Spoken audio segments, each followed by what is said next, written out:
Alright, welcome everyone to kind of the start of the Saturday Dota League playoffs. We were supposed to, well, let me back up. We were supposed to start at noon today, but that game unfortunately got postponed between No Brood Mama and a team I'm completely blanking on right now.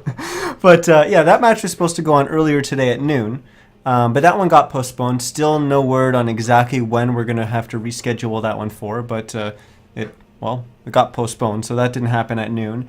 And then we were supposed to have a match at 3 that I was all ready to cast. I was in the lobby ready to go between MEMP and Team ASDF. Unfortunately, MEMP didn't show up, so they got DQ'd, and ASDF advanced. So you could see from my overlay there that I don't have showing up right now. I can actually switch back to it just for a second so you guys can see. But yeah, ASDF, obviously they're going to advance in the losers bracket there, and MEMP were sent packing, so they're gone. They're out of the playoffs, and now we've got a match between Started from the Bottom and the Business Gaming, which are going to be up in the winners bracket.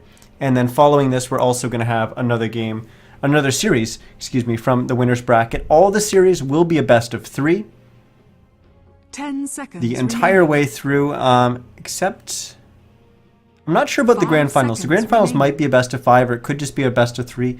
I'll have to check in on that and give you guys an update on that once I find out. But we do have this best of 3 between the Business Gaming and Started from the Bottom. Started from the Bottom, we have to go all the way back to week 1 when we first casted their games. And unfortunately, I didn't get to cast them for the rest of the season. It was a little bit of a short season. We only played, was it 3 weeks? Yeah, 3 weeks.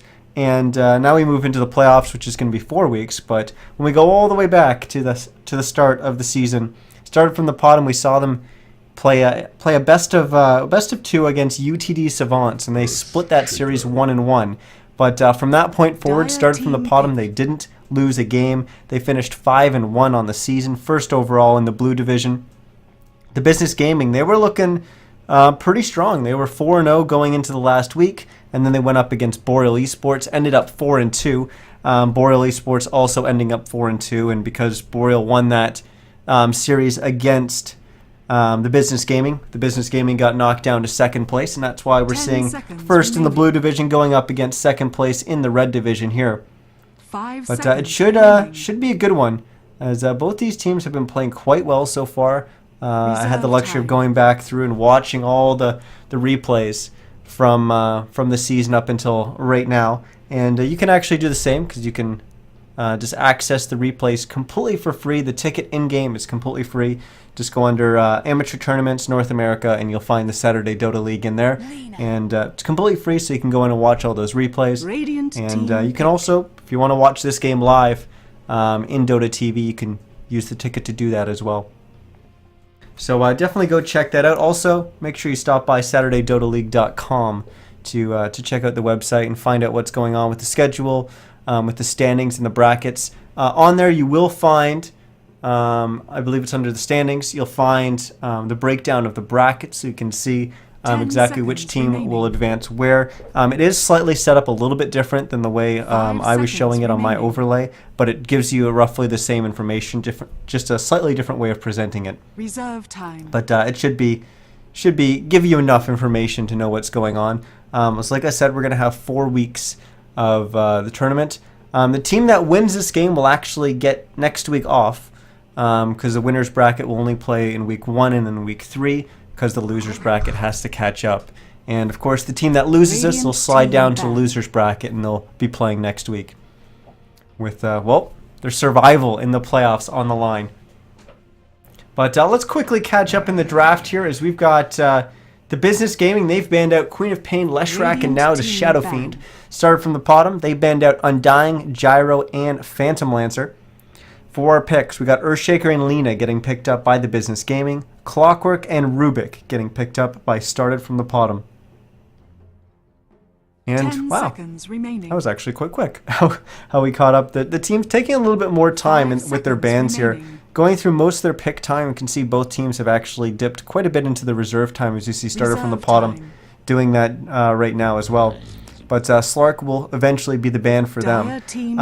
Looking at the picks so far, obviously we've got The Business Gaming, which probably looks like their support duo with the Earthshaker and the Lina. There was a time where we saw Lina getting picked a ton because she just dominated the mid lane. We haven't seen that so much. She's primarily been played as support, but definitely don't rule that out. That is a very real possibility, so they do have the versatility still there in their draft, but I want to... My prediction is that that's going to be their support duo, but judging by my compendium and the TI qualifiers and my predictions there, my predictions aren't always top notch. But I think a lot of people got that wrong with the TI qualifiers. But either way, we'll have to see how the Business Gaming chooses to run this, as now they ban out the Wind Ranger. Started from the bottom. They've got the Clockwork and the Rubik. It's a Radiant side Clockwork, not as good as the Dire, but still pretty damn good. He's most likely going to be their offlaner. Rubik, probably going to be the support. You have to go way back to think of when Rubik was run as a mid. But Rubik, a pretty strong counter to Clockwork, so it's nice that they picked that up, kind of a pick and a block at the same time, so that their opponents wouldn't be able to get it, because it's really good at zoning out a Clockwork, but so is an Earthshaker. 5 seconds so we'll see what that clock can do in the offlane. But Rubik, just one of those really good heroes. He's got the strong disable. It can just lift someone up and toss them out of the way and into a compromising position, and then your team can of course go on them.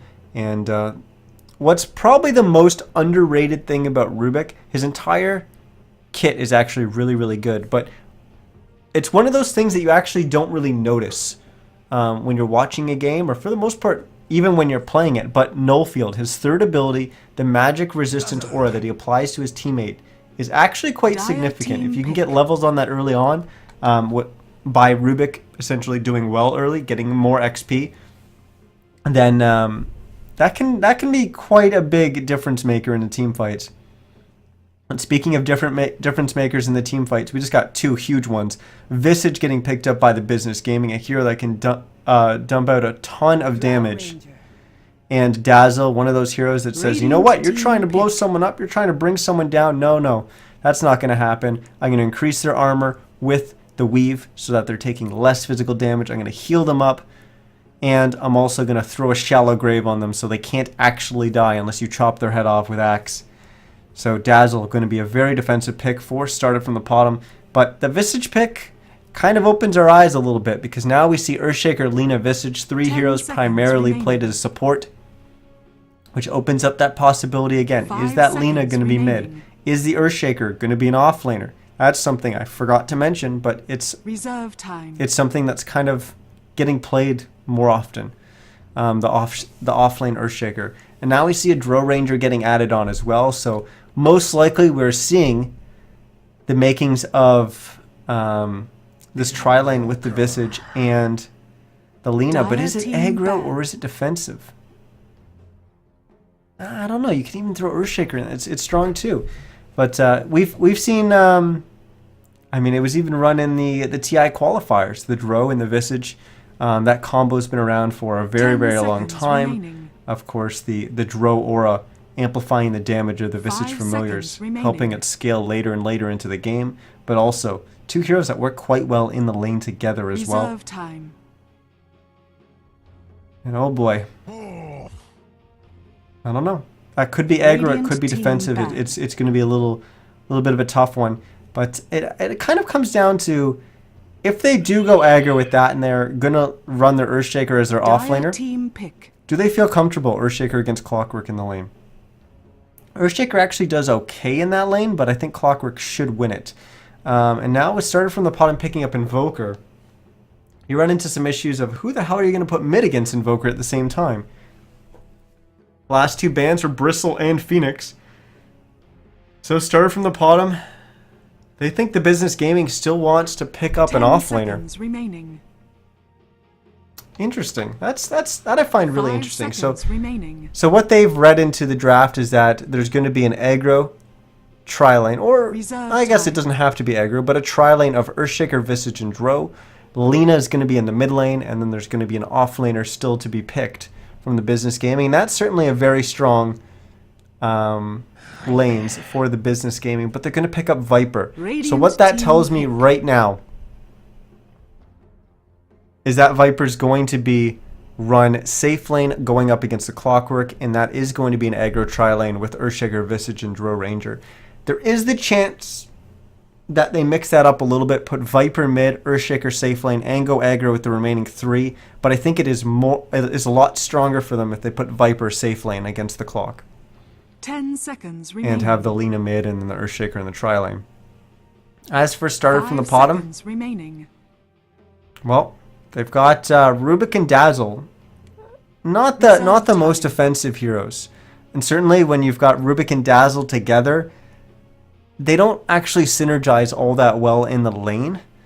Rubik, his lift is great at disengaging. Dazzle, great at making sure people don't die in the lane, but they don't really have any oomph to fight back. And I think back to when I was playing a lot with Indie Bear on my most recent team, and he's been a co-caster on here before. We experimented with that quite a bit, running the Rubik and Dazzle together, and it didn't really work too well in the lanes. But we're going to see how started from the bottom is going to do. Is they're going to add a sniper, and that's an interesting hero to add in. Sniper, one of those heroes that really needs to be protected early on because he's quite vulnerable, and immediately you think of that as, why the heck would I put that in a lane when we're going to get it tri-laned against and there's going to be a lot of damage coming out from that tri-lane. We also have to think of it as Sniper gives you that range. You can stand back a little bit further in the fight than a typical hero would and still dish out the damage. So we can punish heroes from the business gaming in that tri-lane overextending just slightly, whereas other heroes wouldn't be able to punish because they're just too far away. 10 seconds remaining. They're outside their attack range. And of course, Sniper with his shrapnel also helps make sure Rubik doesn't get picked off, make sure Dazzle doesn't get picked off by slowing the enemy heroes. I think it actually could work quite well, and I think the Sniper kind of ties that tri-lane together, given that we're going to have that tri-lane versus tri-lane setup. But let's introduce our teams and our players. On the Radiant side, we're going to have started from the bottom. Now they're here in the playoffs for the Saturday Dota League. But we've got JJ, who's going to be playing the Invoker. Shenji is going to be on the Dazzle. Squee is going to be on the Rubik. I love saying that name. WWD, the captain, is going to be on the Sniper. And then we have all the way up to the top lane, and that's going to be Archer playing the Clockwork. The Business Gaming, they're going to be on the Dire side, and we can see they're already rushing down into the Radiant jungle. Xerox leading the way on the Drow Ranger. He's also their captain. Behind him is Susie. I was calling him last week, but it's actually Seuss, apparently, and that's actually Railgun. He's going to be playing the Lina. Quilly is going to be playing the Viper. Jing on the Visage, and Bella is going to be playing the Earthshaker.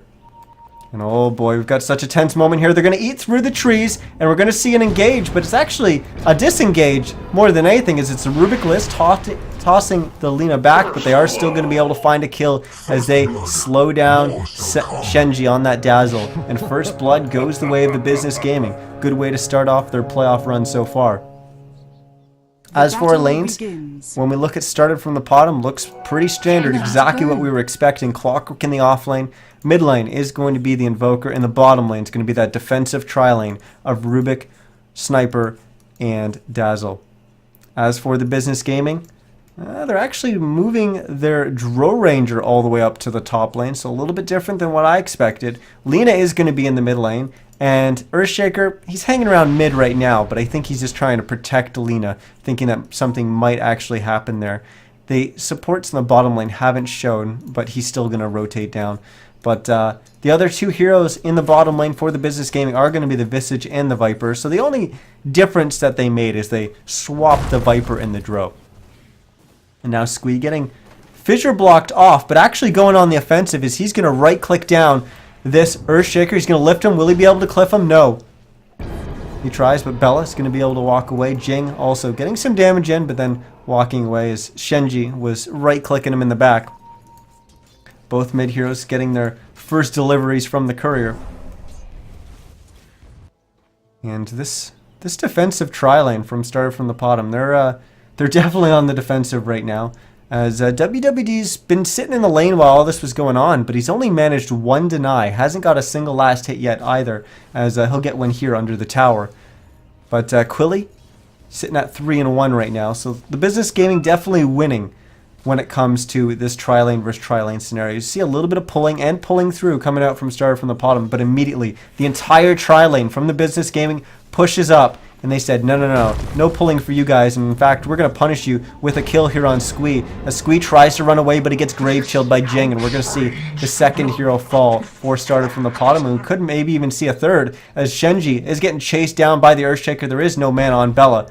He does have a mango, and he's going to use it to eat. He's going to block off the path. And unfortunately, Shenji had already juked down, and that fissure's not really helping them out too much. And with the shrapnels coming up from WWD, it looks like Started from the bottom is going to score their first kill of the game as they drop Bella. Your life's a flash in the pan. Squee and Shenji thinking about maybe exchanging some damage there with Jing, but just backing away as we get a pause coming out from WWD. Hopefully it won't be too long, but it does give us chance to check in on the other lanes, as the tri-lanes have been kind of taking the majority of our attention so far. But JJ in the mid lane on the Invoker, he's sitting at 7-3, so he's slight advantage over Railgun or Seuss on the Lina, who's at 6-1, but it is a very slight advantage, but still an advantage nonetheless. In the top lane, Z-Rock, he's our top farmer in the game. He's at 9-5 right now. And Archer, well, he's sitting at 4-1. It's not the worst thing in the world. It is quite a tough lane for Clockwork.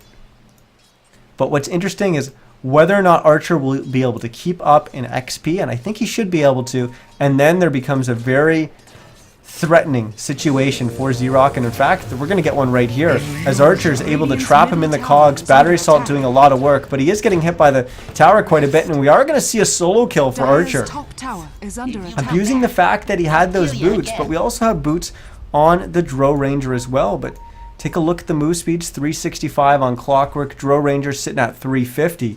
So Clock taking advantage of that extra movement speed and just able to get in to melee range and trap her in the cogs. But what I was saying is that it's very important to see if Archer's able to keep up in XP and not get forced out of the lane, because once he hits 6, then Drow is going to be very, very scared, because Clockwork can just hook shot and close that gap very easily. But we saw, well, he doesn't even need hook shots sometimes. Squee now getting fissured, but a lift from Squee will throw Jing back, and it should be enough for the Rubik to escape here, as we've got more action in the bottom lane maybe, as Quilly and Shenji look like they were maybe going to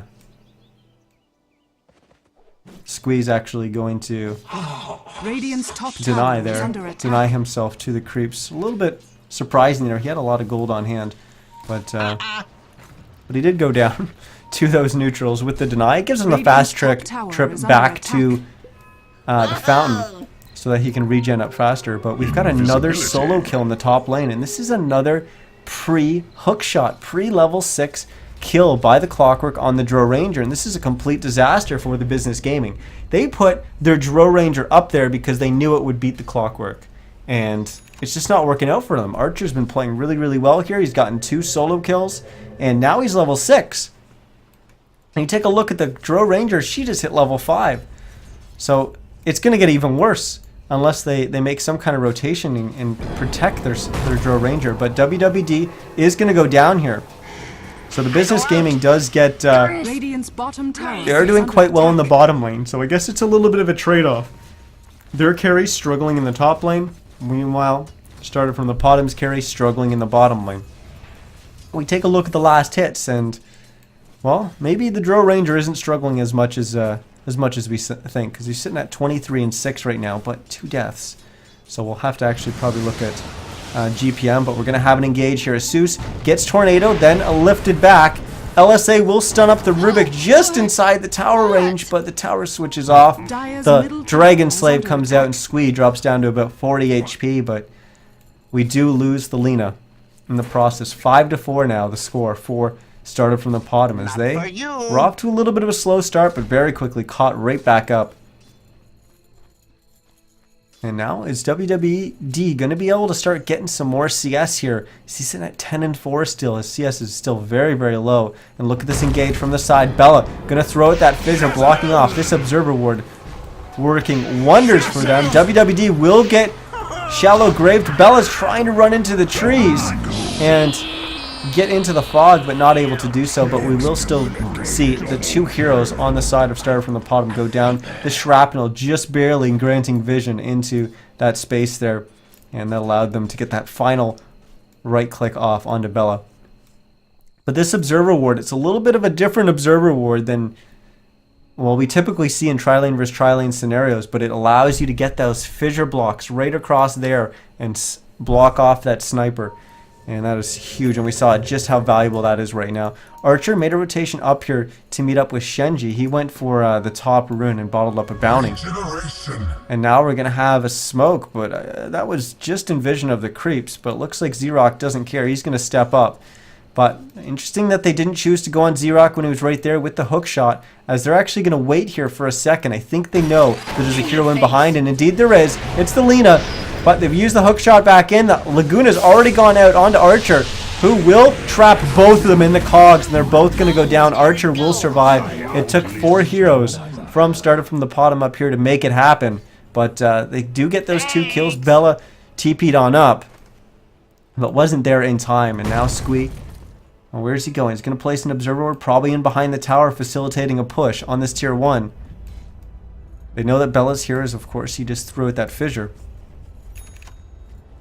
But all these rotations do one thing that's really great for WWD in the bottom lane, is this is going to move those heroes from the business gaming away from the bottom lane, and he is going to get the chance to get a little bit more CS. We're going to see him about to hit level 6, so that's great. But now Xerox has made a rotation down here as well on the Dro Ranger. And WWD, with the amount of slow coming out from the business gaming, could be in trouble here, as we got level 6 onto Quilly.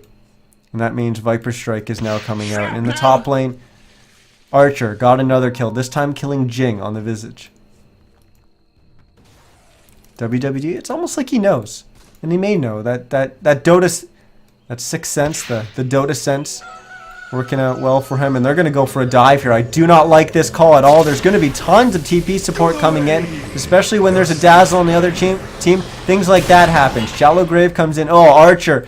He could have gone for Quilly, decided he wanted to go for Xerox instead, and unfortunately hooked right into the back of Dazzle. And frankly, that actually worked out really well for the business gaming. They should have got punished way harder for that. That was a very, very risky play coming out from them. And Starting from the Bottom, they responded almost perfectly. The only mistake that they made was the hook shot into the back of Dazzle. A little bit of miscommunication there. But yeah, now Bella, he's sitting in Viz, gonna walk right next to Archer, but there is no sentries. But WWD getting slowed down by Xerox as he came out from the side shop. And now the cogs are going to try to disengage, but Bella was there with the invis, lays down the fissure, blocks them all off. Archer, the only one left alive, as the Dazzle has fallen, and Archer is eventually going to go down. He does get a good amount of damage in on Bella, thanks to the battery assault. But it is going to be 3 kills going the way of the business gaming, and they don't lose a single one.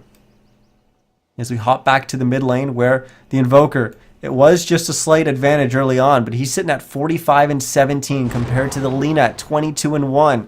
That's a huge discrepancy in creep stats. But we do have, well, we already saw Laguna get used once, but once Lina gets that level 6, then she can start moving around the map and get more gold and kills that way. But that is a pretty big XP difference.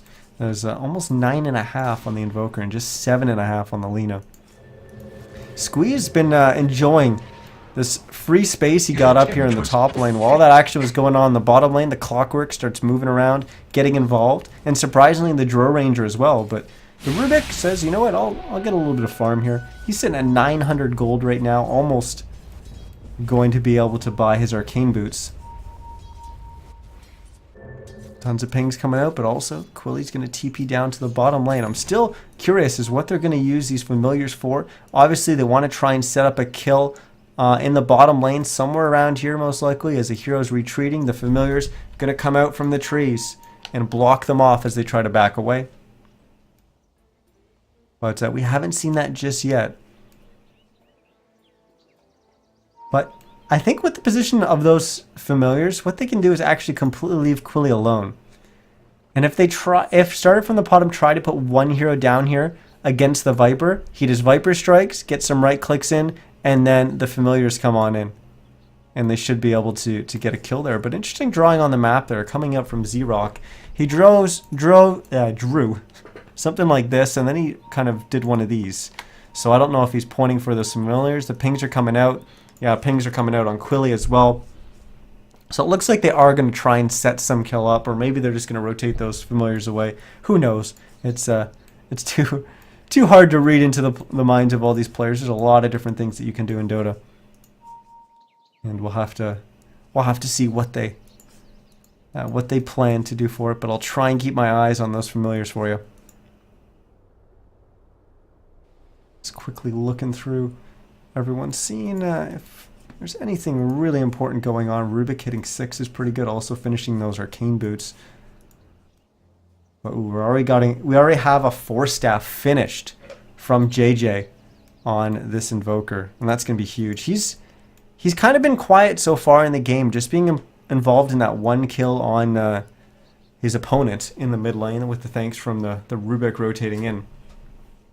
But expect him to start getting involved more so as the fight goes on. He's actually 3-0-2, so he has been involved more than I'm thinking. Oh yeah, of course, he TP'd up to the top lane. Never mind. Unfortunately, there is a good amount of lag going on right now, but hopefully it's the new immortal bug. Not really fixable. Wah, wah. Let's see, I mean, pings look okay. Just one player sitting at 271 ping. And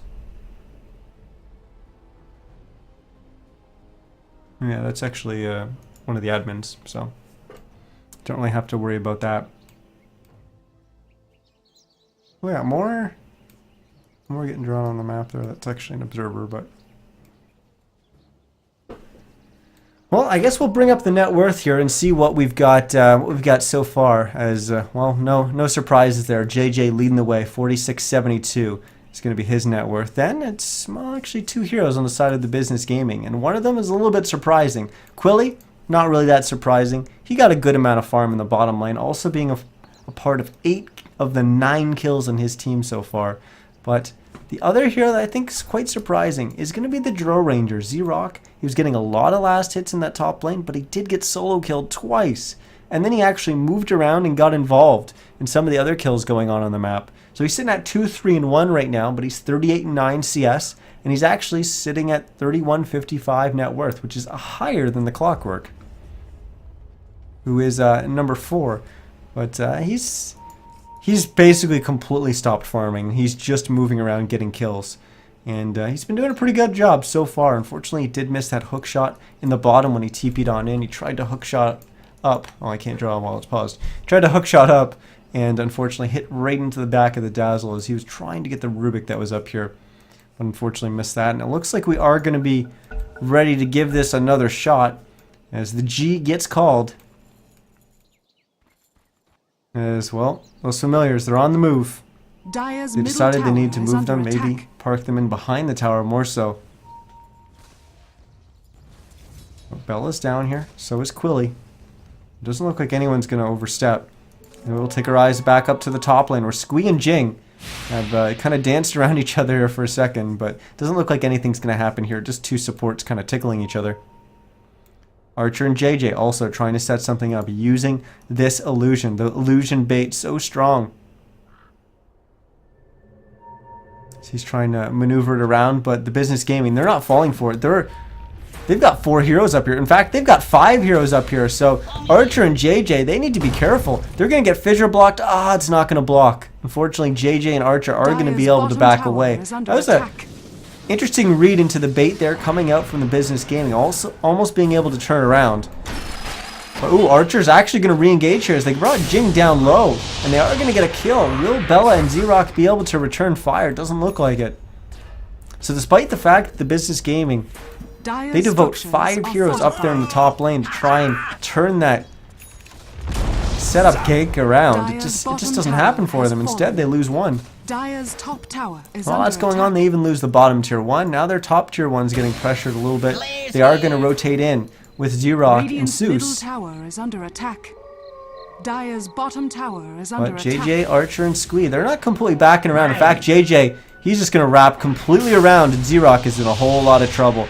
EMP's going to get dropped down. We're even going to have a steal on the Drow Silence. So that'll be great for Squee if there's any further fighting coming out here in the top lane. But we see the Visage cancel his TP, so he wants no part of it. And the Business Gaming, they're just going to look to back away, maybe even sack their tier 1 tower. But ooh, we're going to get a tornado here coming out from JJ, and that's going to find them another kill onto Bella. You die as you lived. Now they'll definitely back and take this tier 1.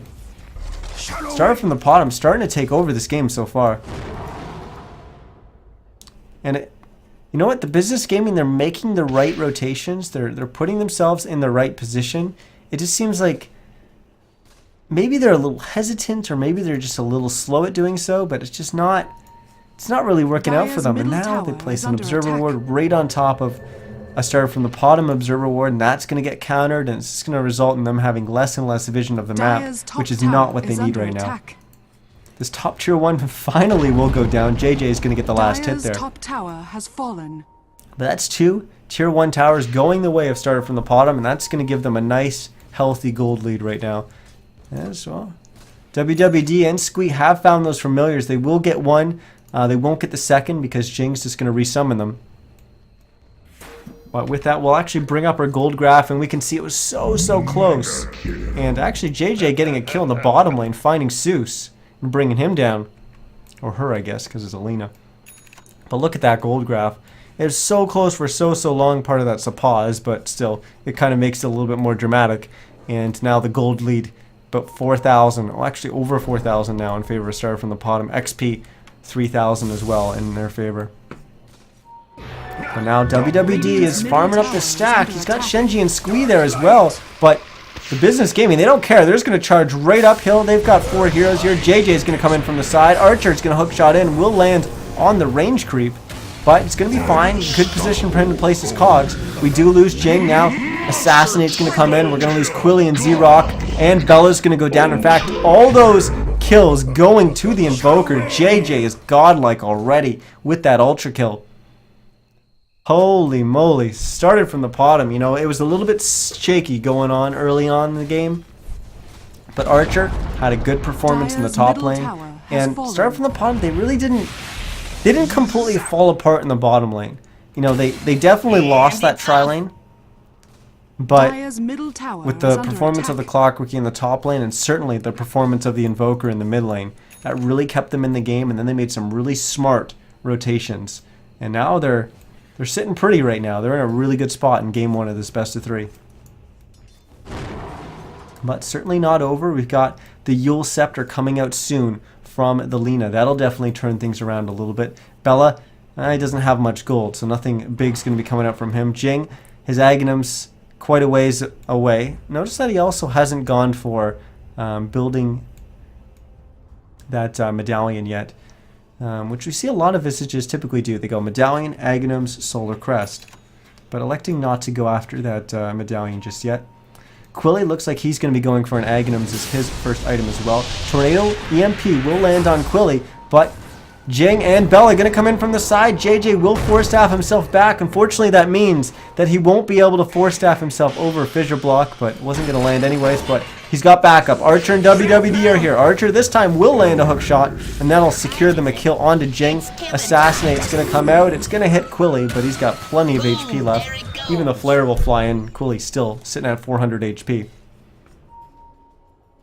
But once again, the Business Gaming, they try to get something done, but Started from the bottom. They've got the answer. They're there, and they're there with numbers. And they just completely turn that around. Because they're...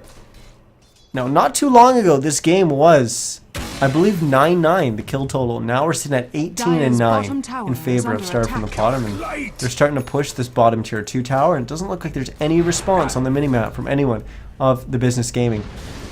That's because they have to respond to JJ, who's just running Rover all over the dire jungle right now, this time getting a kill onto Z-Rock. He's going to find Jing as well, but Quilly's going to TP on in. We've got Zeus also TPing in, and they're just going to back away, and oh no. Things are not going well. The JJ, he actually did a good job there of using the fog from these trees and then force staffing himself down. And immediately, because they came around those trees, there's like, where's the invoker? Jing pops the dust, and that's just more gold just kind of getting thrown away, and that's going to hurt. They are going to get a kill here on Squee with the familiars, and that will just barely save the life of Seuss. But JJ's coming in from the side, gets an EMP. It's actually going to drain all the mana from both Quilly and Bella. The Earthshaker sitting on 0 mana. But will JJ be able to catch up? He's running so fast right now in that Ghost Walk. And he's slowing down the Lina. Lina's going to turn around, try to stun, but it's going to be off the mark. And JJ is actually going to back away. Assassinate's going to fly through, but just kind of tickles the Lina. And this is the thing that really sucks about having a sniper a little bit lower in levels, is you don't have that level 2 Assassinate. You're a little bit further behind in XP where you'd like to be. An interesting position that Bella's kind of put himself in here in the top lane. He didn't really have any way of escaping. No mana because he got drained from that EMP, which means he can't TP out. So just found a nice little nook in the trees for himself. And, well, just had to wait it out, play a little bit patiently. And eventually he just kind of walks back to safety. But the problem right now is the Business Gaming. Not only are they behind in XP, but a lot of crucial items are starting to come out. For started from the bottom. We've got the Blade Mill, and we've also got a Staff of Wizardry. So there's going to be another item on the way for the Clockwork. Squee has also picked up his Blink Dagger. Interesting that he's gone for 3 points in the lift. Typically it's a decision of whether you want 1 or 2, but he went for 3, so giving them a little bit more disable. And the reason that you only want 1 or 2 is the lift duration's already pretty long. It does add a little bit more on it, but those points in the null field that I was talking about in the draft, they are pretty damn good, and they're one of those things that kind of fly under the radar and how effective they actually are. Archer, he was just doing some last hitting in the mid lane with the DD, but Yules comes in, tosses him up in the air, dispelling that double damage. And now Seuss just getting right clicked down by JJ, realizing he's going down, throws out the Laguna, gets at least a little bit of damage in on that Invoker. But Invoker will be able to disengage Squee with Soul Assumption, just pumping out the damage. He'll drop Xerox, because Xerox was the one who did get the kill onto Archer. But we have lost 3 on the side of the Business Gaming. They try to get that kill onto Squee with the Familiars, but they just get right-clicked down. More gold going the way of started from the bottom. Quilly now is going to get hit with a Tornado tossed up in the air. Will they be able to chase here? Squeeze on low HP, can engage from the side, but it would be risky. Bella's also off to the other side, trying to make sure that if they do engage, he's going to be there with the Fissure to either stop their forward movement or maybe split them in half. Dire's middle tower So that some of them end up getting caught out. Dire's structures are fortified. Continues to just kind of blink around, moving around the fight. He will get weaved up by the Dazzle. In fact, all of them will, so they've got a bunch of armor going their way. And now an Observer Ward gets placed by Bella there, and that's a really interesting place to place the Observer Ward. It does give them a little bit more vision. This is nighttime than that tower would grant, but it's I don't know. It's a little unusual there. Either way, we are going to have Tornado, EMP, Deafening Blast. That means Luna's going to go down, or Lena's going to go down. Nope, never mind. Bottle keeping her alive. Quilly will go down now. Fissure is going to block off Archer, who will turn, and he gets Force Staff, but he gets Force Staffed along the Fissure. The timing was just a little bit off there, but good effort there from JJ. Squee comes in from the background. He gets not 1, but 2. Actually gets 3. Dropped the... Oh my goodness. He did get 3, right? No, he just got 2. Sorry. He dropped the Lina and the Visage, but my goodness. This Rubik. He's been on no HP for so long. And just with those snaky plays. And there we go. The tier 2 will go down and start from the bottom. They're playing some pretty impressive Dota right now. Walking all over the Business Gaming. Now we've got an Octarine core coming out for JJ. It's just going to get worse for the Business Gaming. And what they have to do is just stop the bleeding. Right now, nothing's going right for them. They just need to slow the game down. Stop these fights where they just keep losing. And that's a problem. Start from the bottom. They know. They know that's what the Business Gaming wants. They need the game to slow down. So start from the bottom and say, you know what? We're just going to keep fighting you.